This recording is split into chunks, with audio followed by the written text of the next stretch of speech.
You chose the venue. Does it unnerve you? Why would it? We both know how fond you are of the dark. Ha ha! So much pride to you, Darrow, Andromedus. Family all dead? Disgraced? Penniless things. So average that your parents didn't even try to introduce you to society. No friends remaining. No one who knew you before you slipped into the Institute. So unassuming like. But how you rose when given a chance.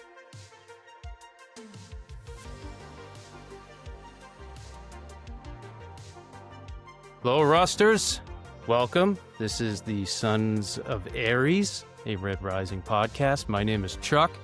Today, I shall be the flesh mask covering Darrow's true identity. That's really gross. Yeah, it did sound a little twisted in my head, but I said, something I'm about going that, with it. I don't know.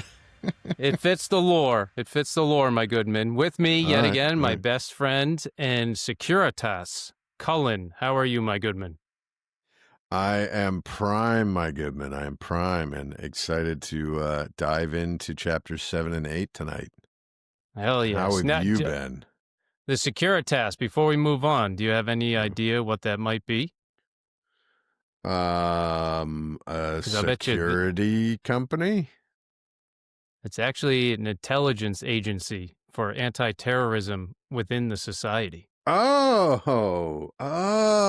This should have been my question, damn it. Oh, damn. Yeah, you would have got me Uh-huh. good. I did not know that. I think it's ringing a bell, but like I certainly didn't know that off the top of my head. Doesn't it sound like a security company, like a corporation that Securitas, we guard the malls of America. Yes, one hoverboard at a time. Yeah. One Paul Blart at a time. So, before we dive into this chapter... Wait, you're not going to again- laugh at my Paul Blart joke? No. We're What moving the on. fuck? You That's suck. really embarrassing. Moving on. Now we got to bring it back. Let's laugh at it. Oh, yeah, Let's yeah, everyone yeah. collectively laugh. Thank you. So, chapter 7, the Afterbirth. A lot of weird names Yeah, going that's on a tough, tonight. tough chapter title. Yeah. We shall now dive into Green Death, what I'm calling our little warning to everyone that we may mention spoilers. We go on our own little headcanon spiral, offshoots sometimes and make up stuff or wish things. Sometimes we just talk about all sorts of random things. We also swear, we cuss. We discuss things within Red Rising, which may be unpleasant for some. So please, everyone, listeners, beware. If we try to talk about something that may be a spoiler, we'll try to give you a heads up for a little bit. But sometimes we make mistakes. We're humans. And finally, we are here because of Pierce Brown himself, putting pen to paper. And to you, sir, we salute you. We would not be doing this if it wasn't for you creating this awesome series. Now, my good men, Askamani attack.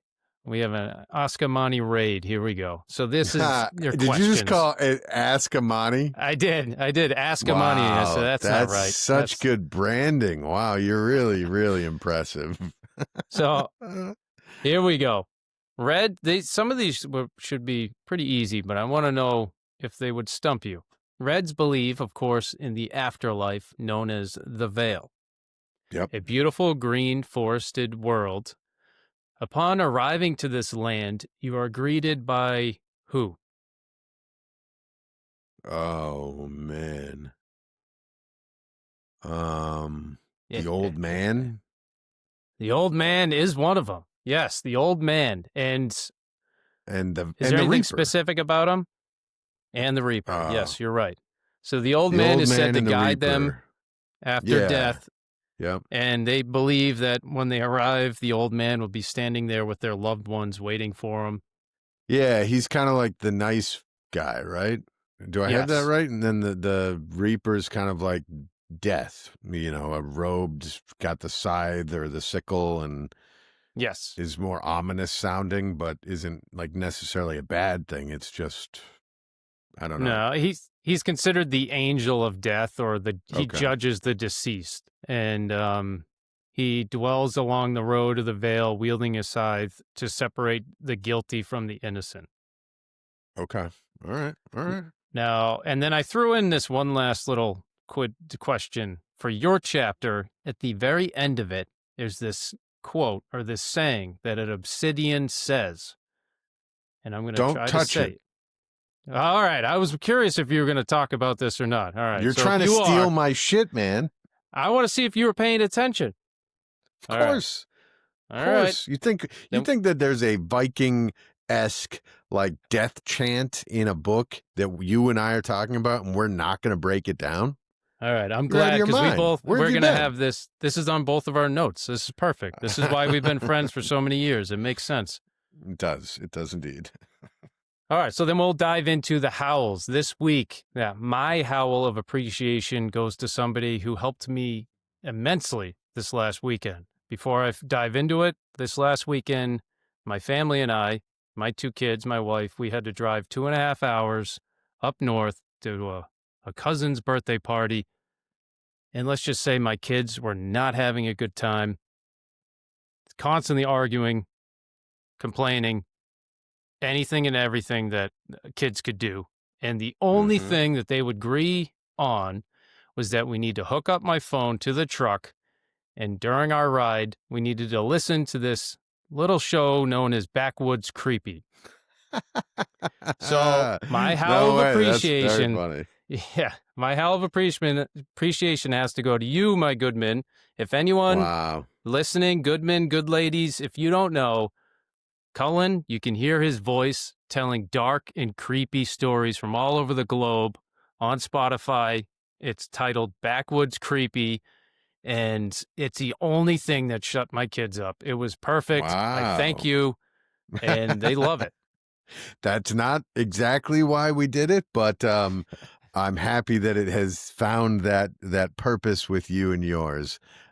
Interestingly, Julie and I have talked about a number of times of maybe reopening the back. door to Backwoods Creepy and doing a couple of new episodes, refreshing the Yes. feed a bit. Yeah. So well, that's people submit stories that are either, most of them are true, right? That I mean, they're all submitted as yeah.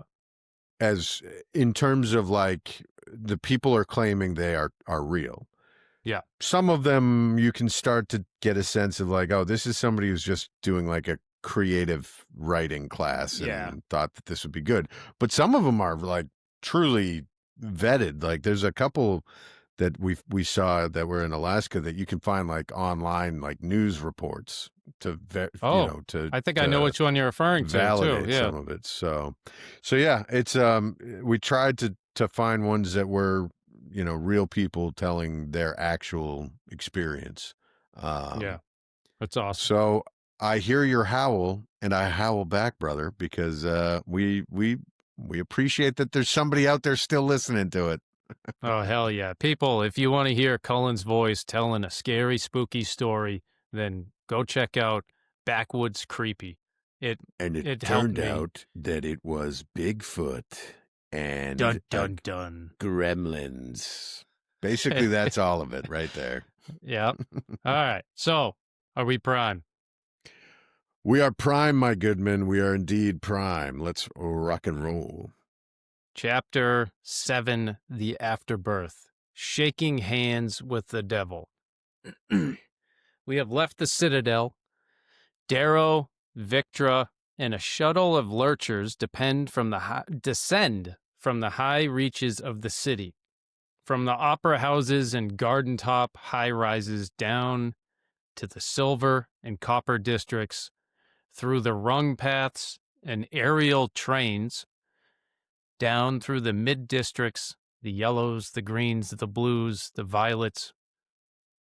Down and down they descend, through the thick fog of pollution to the moon's surface, down to the lowest of the low, the poorest and the most desperate, to the land of gang killings, to where rules are void. The destination is a place known as the Lost Wee Den, a tall tavern ringed with pithy graffiti. A 15-level, tall, circular bar with a central drinking hall of tables and booths. We quickly learn that this new partner that Victra has brought Darrow to is none other than the Jackal, Adrius Au Augustus.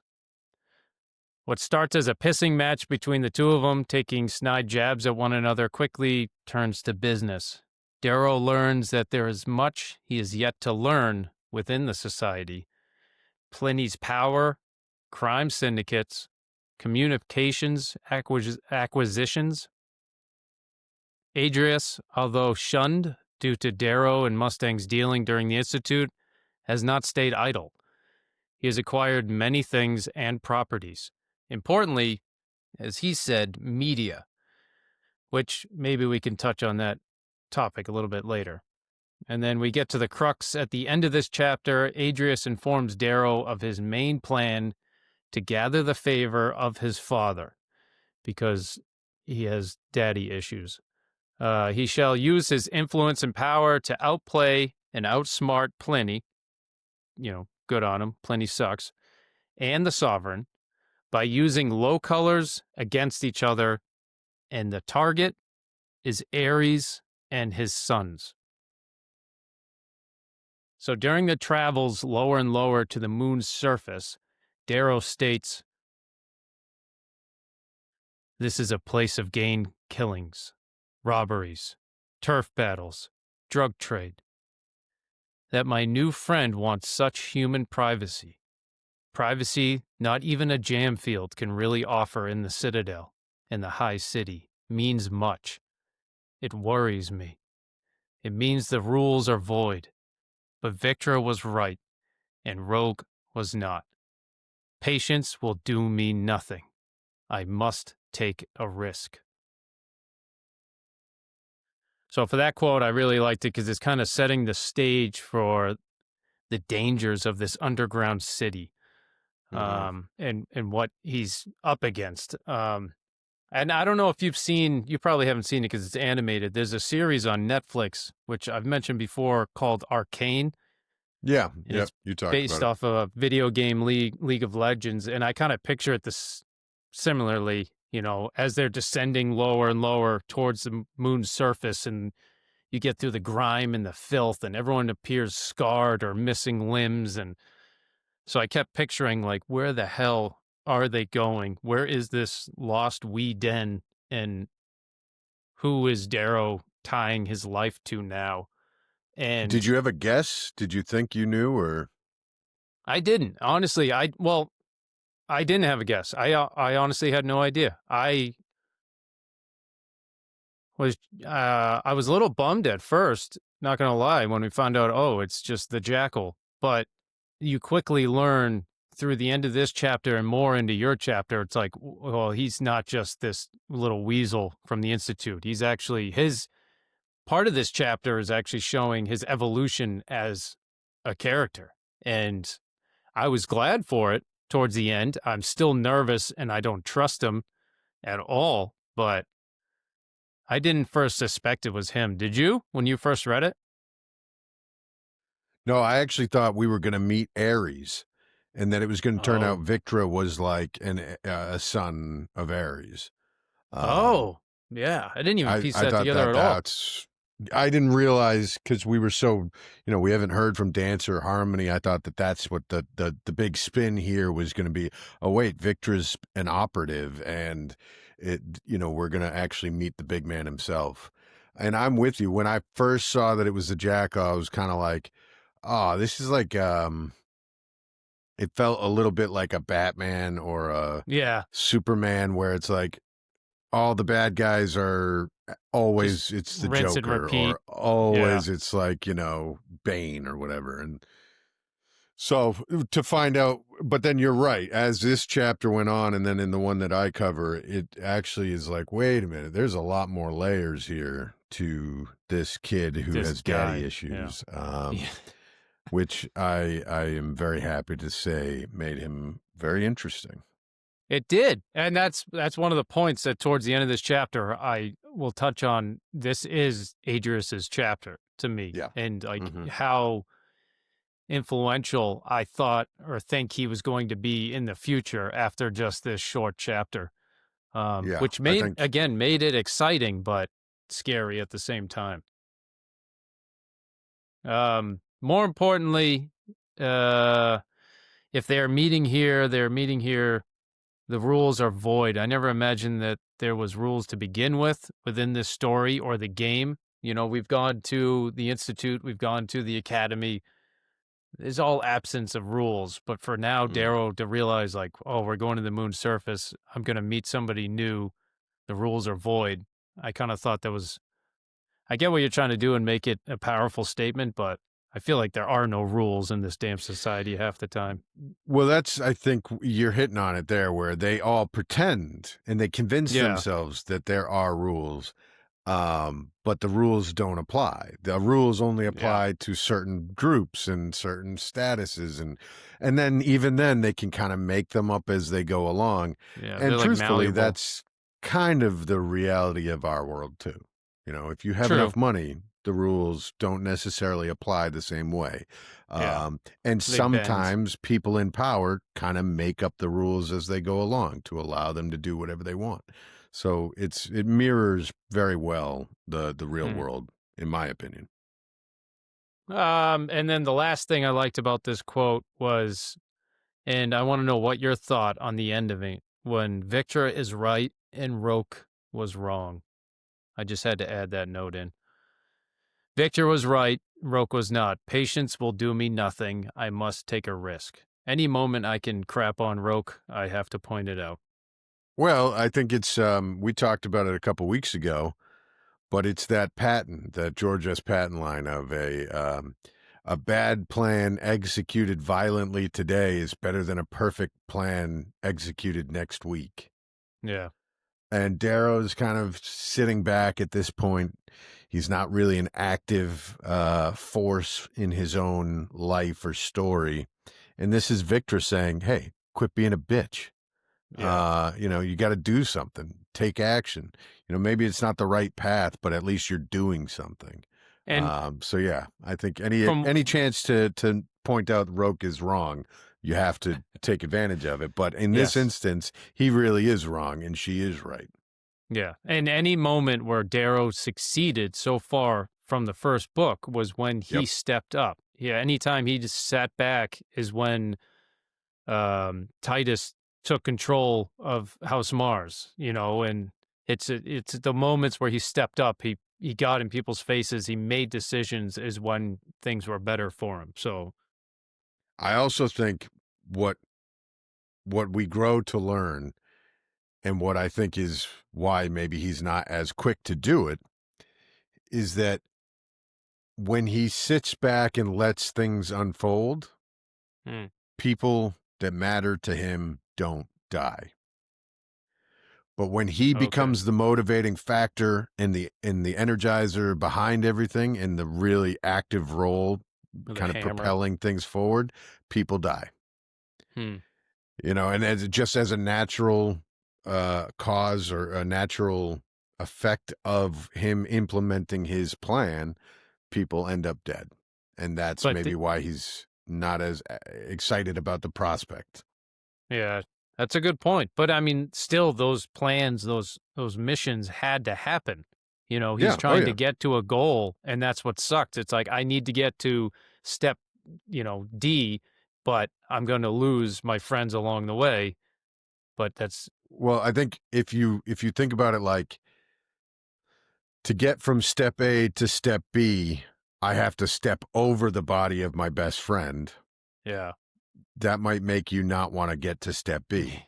But yeah, if you think about it, I have to get to step B because step Z is a lot less people dying. So maybe a couple of bodies along the way are unfortunate and going to be hard, but in the end, a lot less people will die. How do yes. I get that? And how do I keep myself motivated to do it?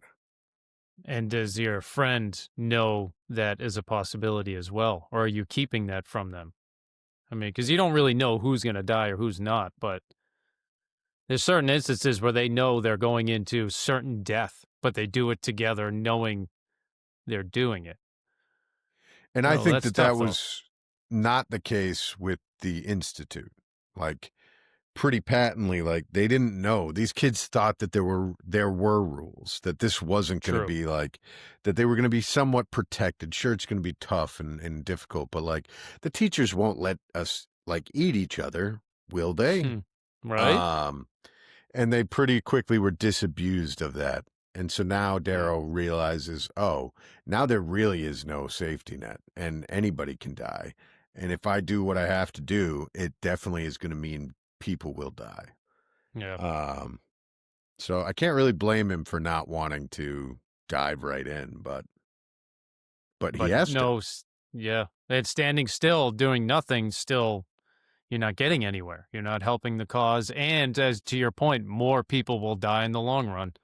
So Exactly. you're going to make the tough choices. Another quote from this chapter: Io would say, "This is the hell they've built their heaven upon." And she'd be right. What is there to change here but everything? As they're talking about the bottom of the barrel, the lowest on the surface of the moon, the dirtier and uglier it gets, but strangely, the more beautiful the graffiti. And the reason why I brought it up is no matter how beautiful an object is, a city, a country, a monument, architecture, isn't it always appears to be built upon something sad or a travesty? Like, is it that beauty's trying to mask what really happened underneath? With this great nation, country to exist, it had to conquer another one first. It had, and built on their backs. Is there any way in humanity that we could say we created something from only good intentions without destroying or crippling something that came before it? I don't know. That's how I read that quote. I don't know if you could think of some example. I can't because it doesn't exist. It doesn't, right? It No. never will. No, because human beings are involved. Yes. And for all of our wonderful qualities, we are also, all the opposites of the good things were also those. So, it's exactly. I'm watching the Ken Burns Revolutionary War documentary, and it's exactly that. Like, Hmm. you know, the beautiful idea of liberty, freedom, and justice. Um, and all of that, and life, liberty, the pursuit of happiness. These are uniquely beautiful ideas to have been written Yeah. down and to have them be the cornerstone for a nation of diverse thoughts, religions, people. Um, but those words are bathed in blood, and not Yes. because of anything recent, but at the time they were Yes. put onto paper. They might as well have been inked in blood.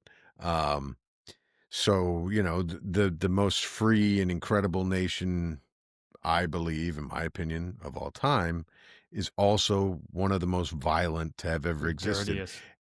And the question then becomes, do the two have to go hand in hand? Because you have to be strong enough to Yes. impose the ideas of freedom, and defend it. Yes. So That's the important like, part is defending it and then and like how do you almost get strong enough justifying to it. defend it?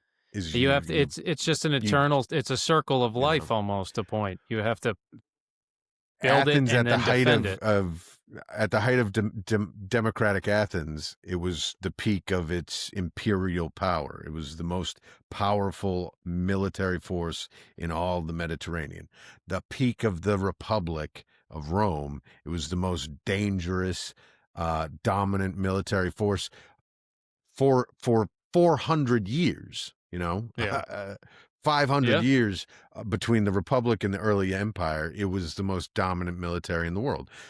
It And that's also what we had have now. ideas of liberty and freedom that other Yeah. countries, not even countries, nascent nations, whatever, couldn't countenance. So, like, I think they have to go hand in hand. Yes. They're Unfortunate, they're but true. they're always linked. I think of that old like Viking, the serpent. Now I can't think of his name. It's always a Yeah. bracelet. It comes back and almost bites itself. It It's starts with an S, isn't uh, it? Yggdrasil. Oh no, somebody might know if they're listening. I can't think of it. Yggdrasil, something like that.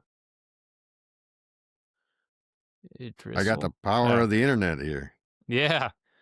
So, I mean, the only other thing I wrote down was, can any great nation be built without first sacking or warring with another? Can a simple plant grow and thrive without sucking the nutrients and minerals of another species nearby?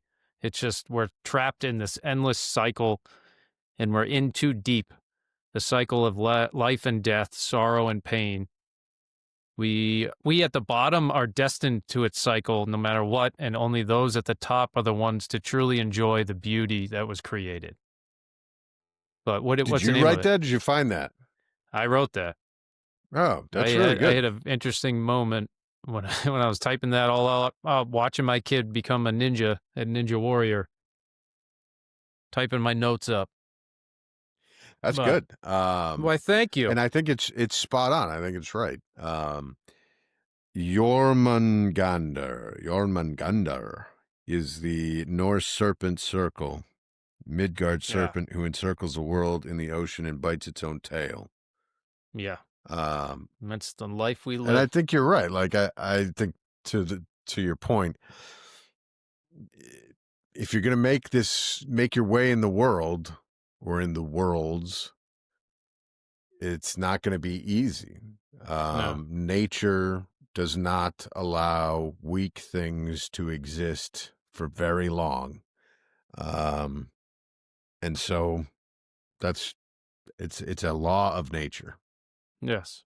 And even if it wanted to, it would need somebody stronger, more powerful to, take its suffering and try to help it. But then you're still using force and power over others to, help that. So it's That's either what I way, mean, you're still fucking with the system. We're in this endless loop. There's no way out of it. But I think that's the problem is to stop looking for a way out of it. True. That's a good. I think that the big issue with people is this idea of like, well, we could have like a world without war or a world with peace and all that. I mean, you can if you write it. It's just it's like there's no historic or scientific basis to make that to make that valid. leap. Yeah.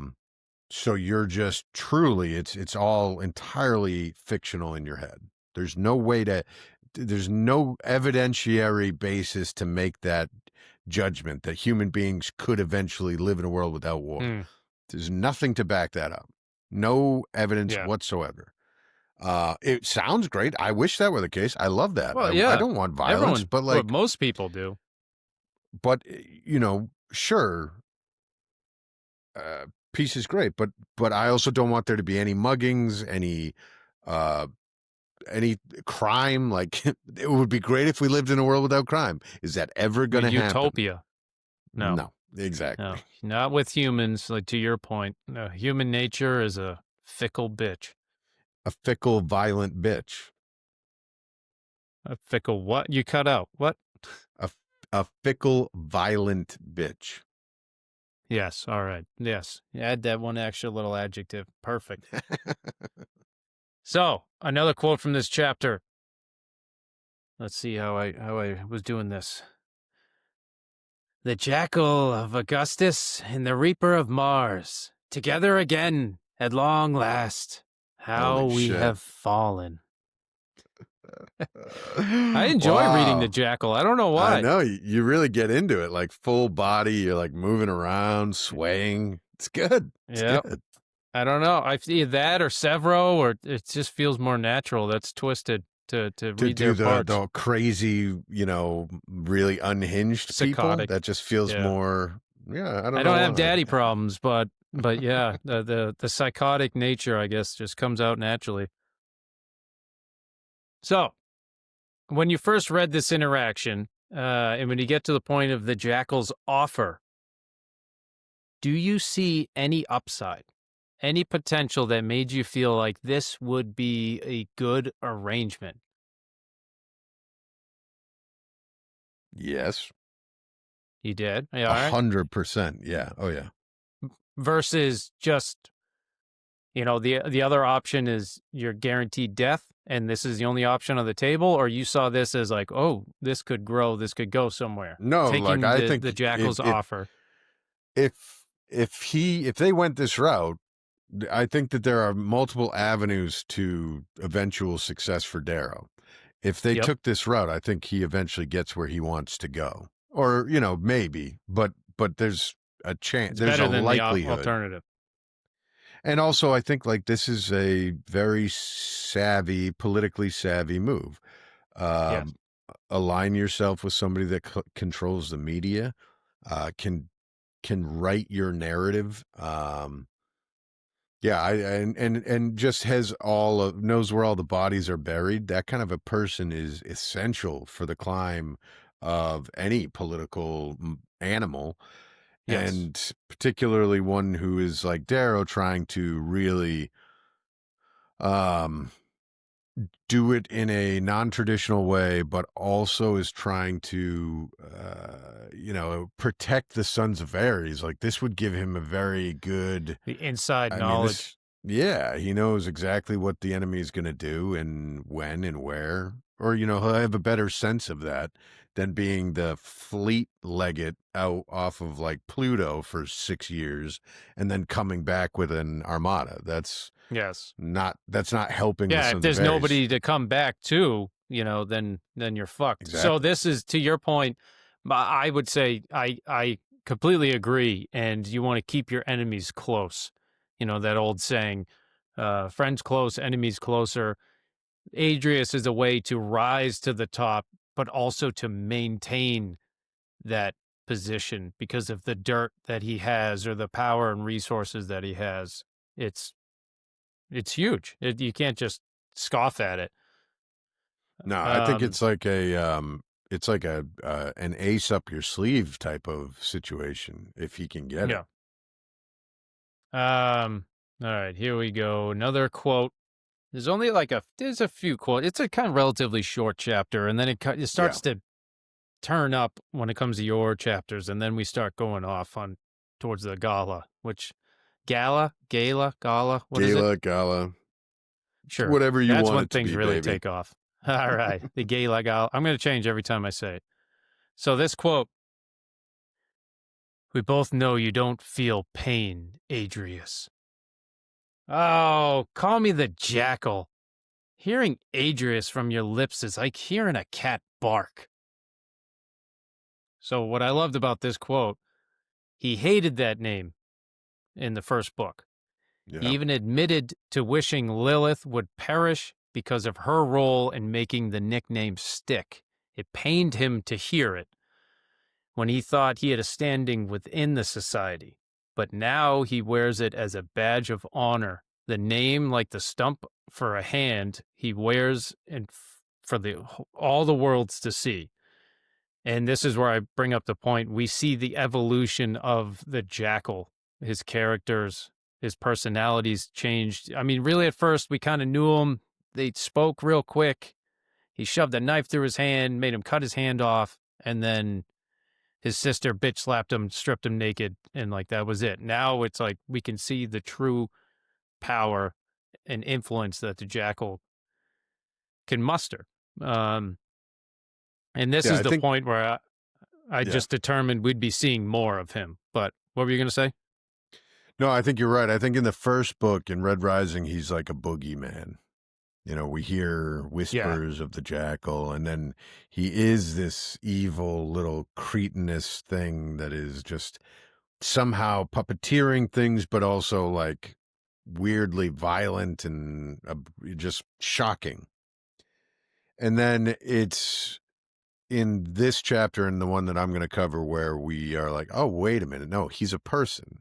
It's like Yeah. any boogeyman. There's actually motivations and reasons and There's rationale, substance. and there's strategy and also he fucked things up. Like he didn't understand certain Yes. things. He's growing, Particularly the Jackal. learning. Like he didn't realize in the school, oh, this is a kind of currency to have this kind of name, this identity, this aura attached to you. That is a currency. That's a type of species that you can cash that in, and now he's read his Goebbels because he recognizes the propaganda, the mystique is very, very valuable.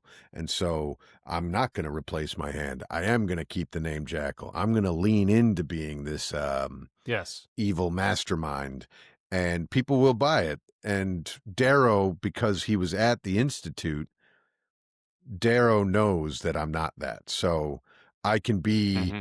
the Jackal, but I can also tell it true, or, my version of the truth to him. And he knows enough to know what's, or maybe not, but, Thinks what's he real and does. what's not real. Yeah. Yeah.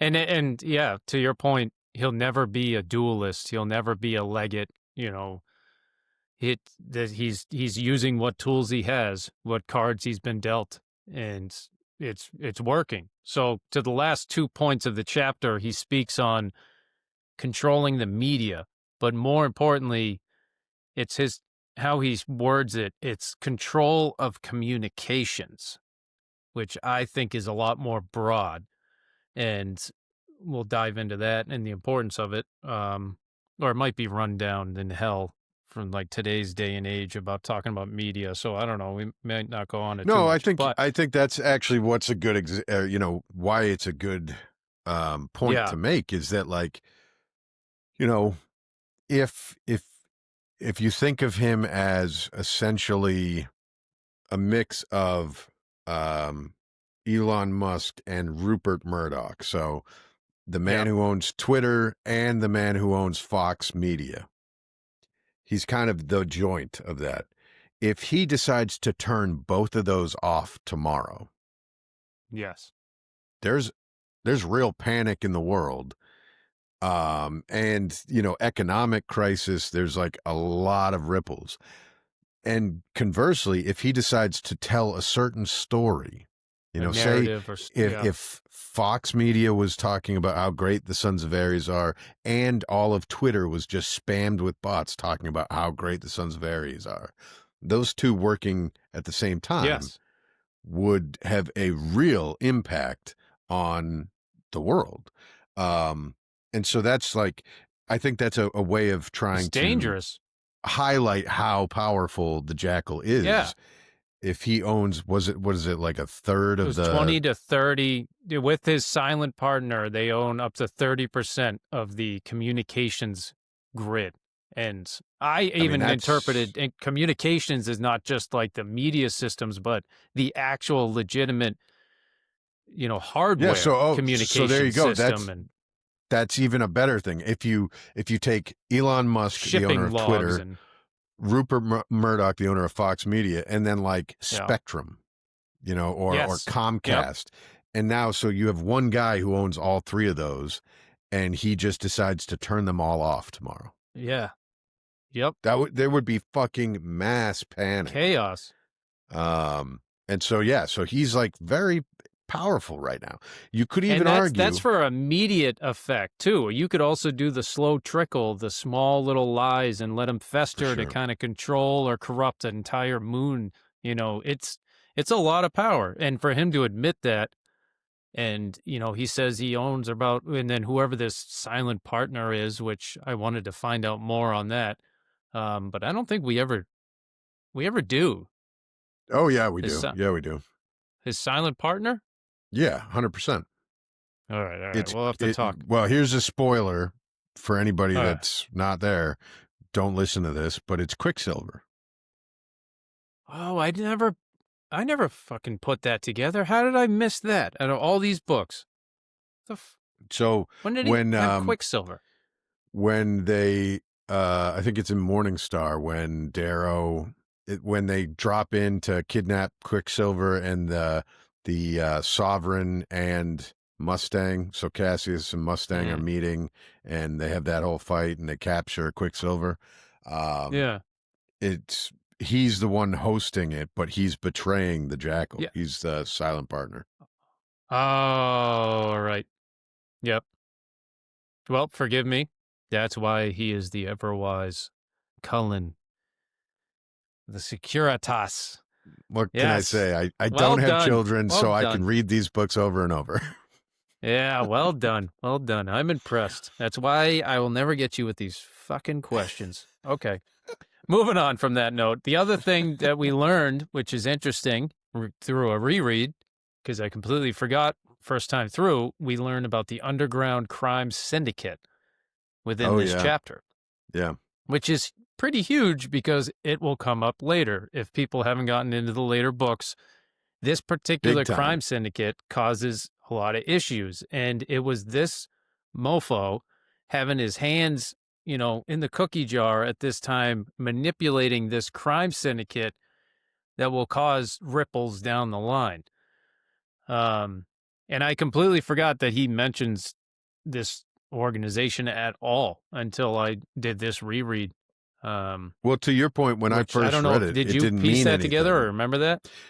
I did, but it didn't mean anything because it wasn't like Yeah. it's not a huge part of the first trilogy. So the first time you come around on it, it's like, Oh yeah, true. okay. Yeah, it's the second But part. then the second part, it's like, oh, that's what this is. It's in my mind, it's kind of like a But I feel mixture like of the mafia and like the drug cartels. Like yes. it goes from being kind of small town mom and pop gangs like the mafia before the the 30s, and they kind of all came together and created this syndicate type of thing. Mm, And now it's like the drug cartels where it's actually like a Fortune 500 company where you have like middle yeah. management, CEO, like there's Oh yeah. structure and coordination and Is there strategy an and all HR sorts of. department? I mean, truly, that's a hilarious. That That would should be be, dude. That's a great Saturday Night Live skit of like the yes, HR HR department for department. the Sonola cartel. That's awesome. Just to have some fun with it. Right. Yeah, yeah. So you'll find out later in the series if people haven't gotten there, the syndicate may come up and causes some issues. But I just wanted to touch on that. Um Now I lost where my line of thought here is. So, when we're speaking about this syndicate, he does mention, according to Adrius, that it is run by the sovereign herself, used as an asset, in turn to keep all parts of the society in line under her rule. She basically runs the higher up in the golds, and then she, according to Adrius, says that she uses this syndicate to control the lower Yep. colors. And we may have touched on this, but would you find this tactic useful? Would you use a similar tactic if you were sovereign? And 100%. yes, all right, 100%. likewise. And I Yeah, I wanted mean, to bring this it's question totally a up good again move. later. So on your chapter, I want to ask, and I'll say it now, and we'll say it again for your chapter. But which tactic do you prefer is better to go after the sons of Ares? Nero's tactic or the Jackal's tactic using the syndicate? But Um, I think a mixture of the two is probably the best, but I would say this is actually the better move. yes. Um, And I mean, so you're keeping your hands clean to a point. You're still controlling and using your influence in a part of the worlds or on Loon, but worlds all over, which you really don't have direct control over anymore. And the only thing I don't like with Nero's idea, it's more mass destruction, more, yep. bombings and stuff that using to fear within one another, where the syndicate's also using fear, but it's more of a mob kind of control system where it's mostly just fear, or a couple of people get kind of beat up or stabbed instead of blowing up whole corners of the moon. Yeah, I think But the Jackals is the longer play. It'll take longer. It'll be more time consuming. Um, I think they're blowing Nero's is people up, kind of, yes. and he's got to do it quickly because he's losing Yeah, his power with the sovereign. So it's a strategy born of expedience. He needs it to true. happen quickly. And the quickest way to do that is to have a bunch of dead children, or at least that's what Yeah, he has decided. But yeah, I think the yeah, Jackals is at least allows you to somewhat keep your hands clean or cleaner. Somewhat. And that's my part of my argument is like the world is not so cut and dry. It's not black and white. It's shades of gray. And having this tactic in your arsenal, that's how I would put it. And you're using it for, you could argue your greater good or whatever the hell, but Yeah. you're trying to keep your society running the way your society's supposed to run, according to you. So I would use it. I agree with Yeah. it. And what else did I add? At least you wouldn't be caught unawares, by anyone from the lower colors if you had this organization or syndicate trying to infiltrate and keep people in line. Yeah, for sure. So my main character, again, I mentioned earlier, was the Jackal for this. His reintroduction, his growth and evolution as a character and mindset. He is very much a player in this game. Makes me think of Littlefinger from Game of Thrones. Oh, yeah. Good call. You always got to kind of be watchful of the scrappy ones. Yeah, there's like a little bit of Littlefinger meets Varys. Yes. The two It's of them scary. together are kind of... It unnerves sure. me. I know that. There's no denying it, but I also am intrigued and excited because I want to know what the hell he could do, because I feel like nothing is off the table. And we know. Yeah. That is the and truth. this time, I remember thinking that. I'm like, ooh, this is a crazy mofo. He might do something really twisted. I have a note here, though. I did hold out hope that there would have been a better path for Darrow. And I was interested in what the Jackal would do with this story, but maybe to bring up what we talked about, Icarius, maybe Darrow is flying a little bit too close to the sun by making a deal with the Jackal. I felt that way the first time I read it. I thought I didn't trust him. I don't think he should be agreeing to do anything with him, but he has no other option. Yeah, he's kind of cornered here. Yeah. There's really not much. It's I hate to say it because we've already said it, but the George Patton, a bad plan executed violently today. And he kind of knows that that's what this is. Yep, 100%. And I'm just going through my notes, and apparently my daughter got a hold of my laptop, and I love you very much, but stop writing things in my laptop. She wrote, I wrote this at Ninja Warrior, and then I love you, and then it's all of our names. So very cute. Very cute. Very cute. That's it. I'm taking your toys away. Don't touch my laptop. No. So now we'll get to tight beams. We had 2 tight beams this week, which I sent out a little post on Instagram, which I wanted to talk about with Cullen, because I'm trying to pull it up on my phone to make sure I have the tally up to date.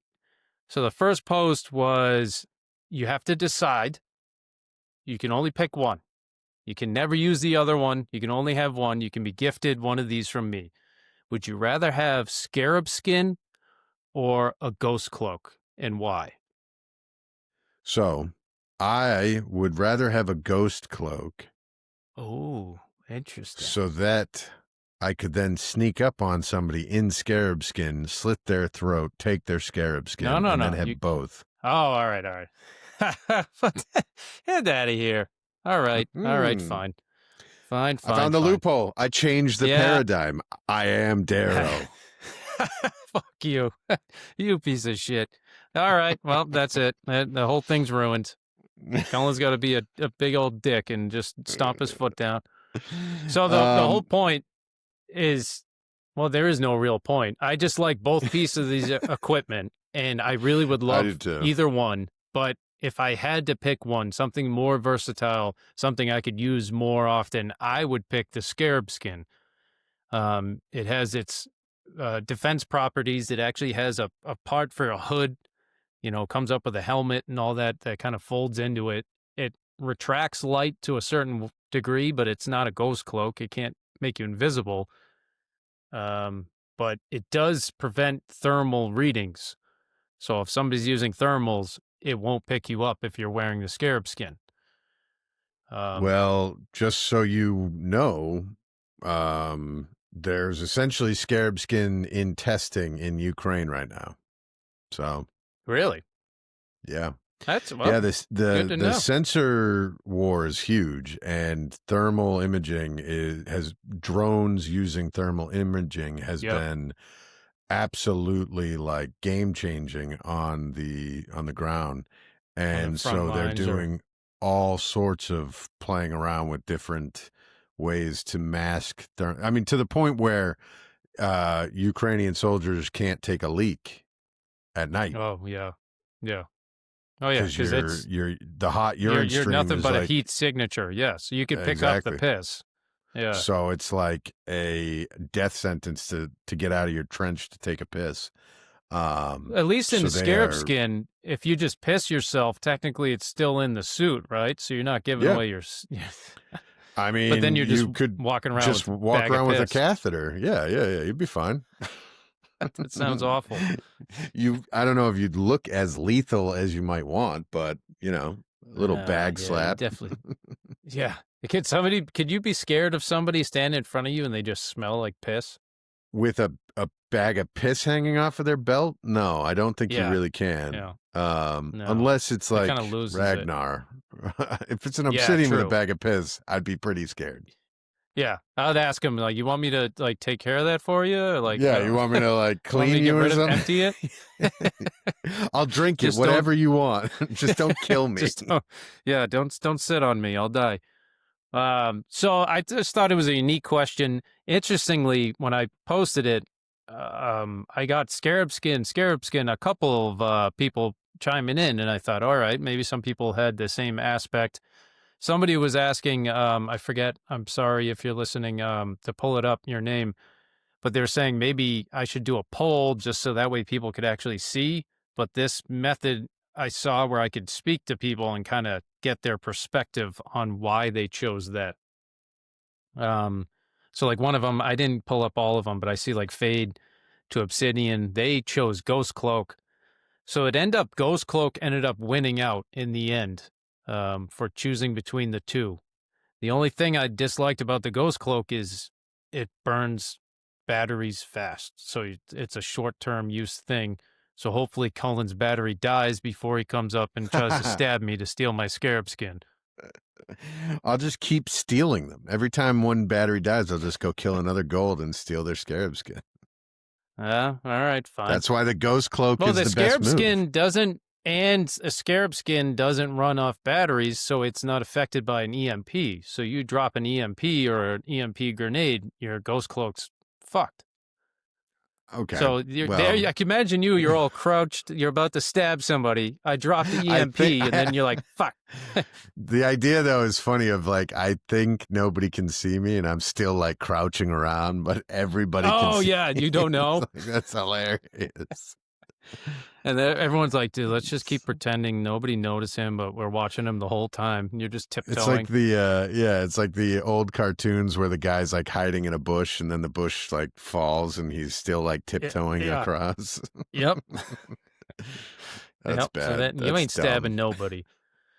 So then the other thing I kind of threw out, which is a darker question, I got a couple answers, but it was a reference to this chapter. In your darkest days, have you ever had to shake hands with the devil? And we've, of course, touched on it. But yes, even in our world, in our lives, they may be beautiful, but they're also cruel.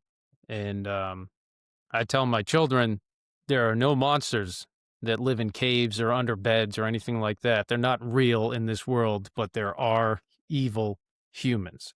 And sometimes humans can be worse than any imaginary monster.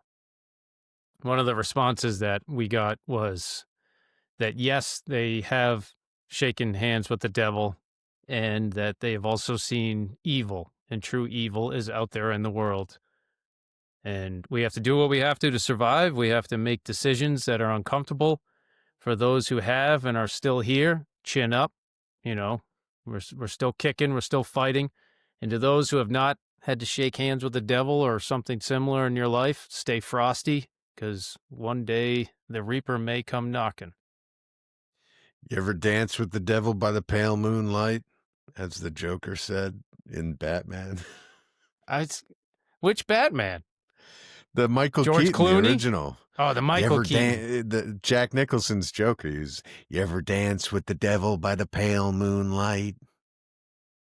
I would not have pulled that quote out of my ass, but I do remember that. Wow.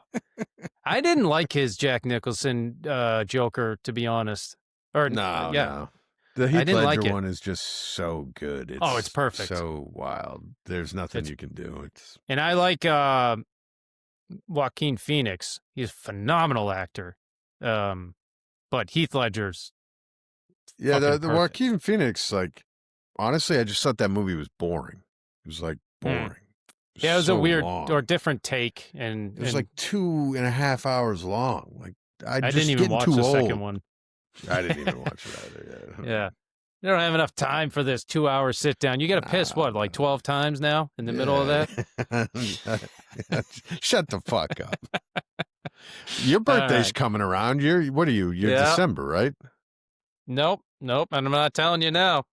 When is it? We've known each other for 38 years, and you don't know. I didn't know. I forgot yours the other day. February? January? Nope. Tell me now. No. Creator Corner section. All right. Oh, fuck you. For this week's Creative Corner, I wanted to highlight A Peachy Violet. You can find them on Instagram and on Etsy. apeachyviolet.etsy.com or at apeachyviolet on Instagram. They make custom bracelets for fantasy readers. They promote licensed fantasy bookish bracelets covering series like The Fourth Wing, A Court of Thorns and Roses, Throne of Glass, and of course, Red Rising, and many others. They are really cool. The color combo systems that I know that she puts together. I don't have one, but I need one. I gotta buy one. Yeah, I gotta get on there. They look awesome. And I'm sure people, if you're listening to this, you know. If not, Pierce Brown loves bracelets. He's talked about it before, where he will go to a book signing.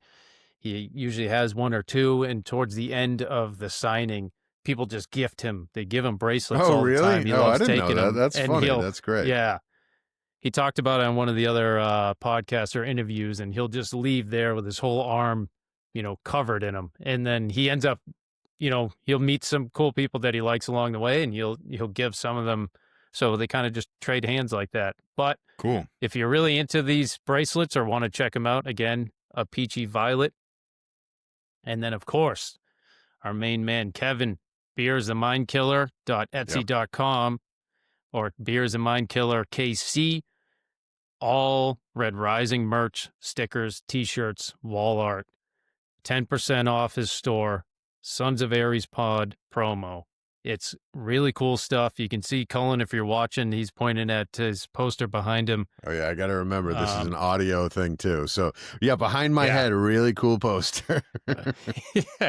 Well, I mean, some people may be watching. I'm not sure. I don't really check YouTube, but if you're listening... I think eight people on YouTube, so, Well, I had some family members I was talking to over the weekend at the birthday party, and they're like, "Oh, I see you're on YouTube," and I'm like, "I don't think people are watching the YouTube, but it's all right, man. People are listening, and if you guys are listening, it's awesome. The numbers. We love it. We're doing it for the fans. We're doing it for the fans."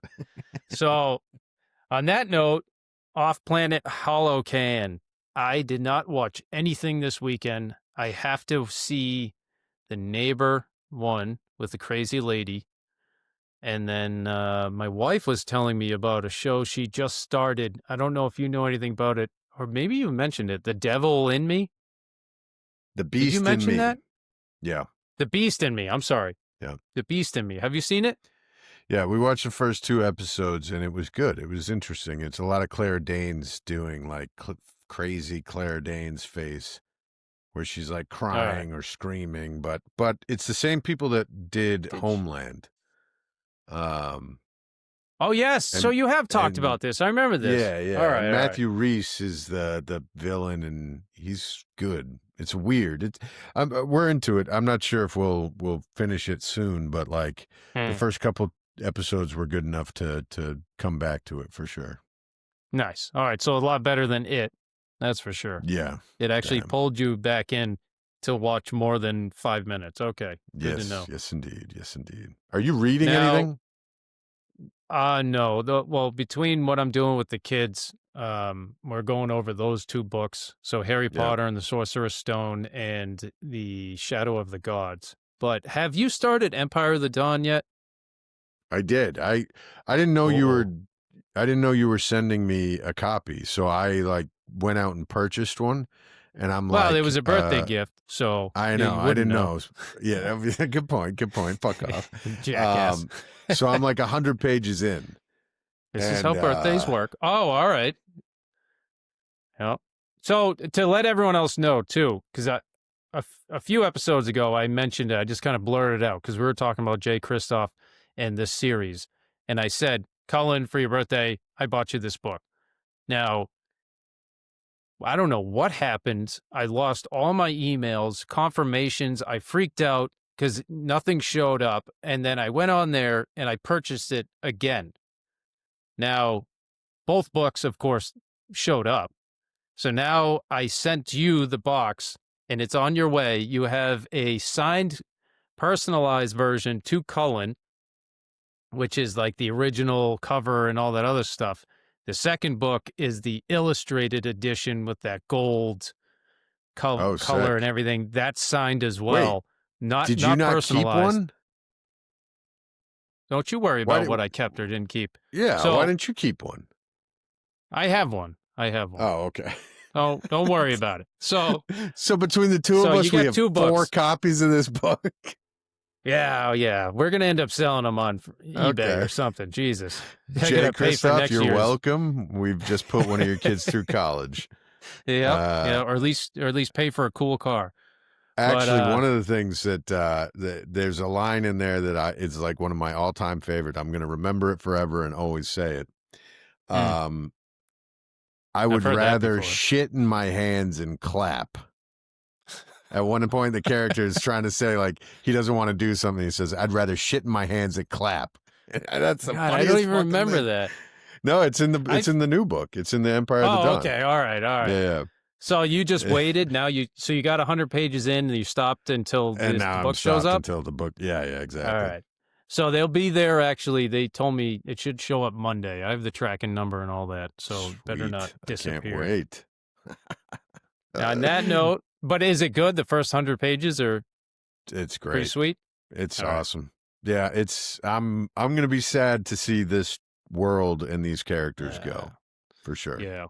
I'm kind of dreading it in the way that, it feels bittersweet and I want to know how it all ends, but I'm also like, I don't know if I want to know that bad that yes.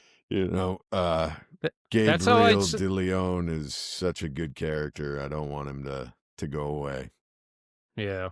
Yeah, and I've talked about that before with this book or some games or something. It's like I'd rather put it down and not finish it because I don't want to have an ending, which sucks because you have to, but your mind is telling you not to. It's a love-hate relationship. It's your heart. The heart is telling you not to. The mind. I don't is have telling one of you those. to do it. Fuck off.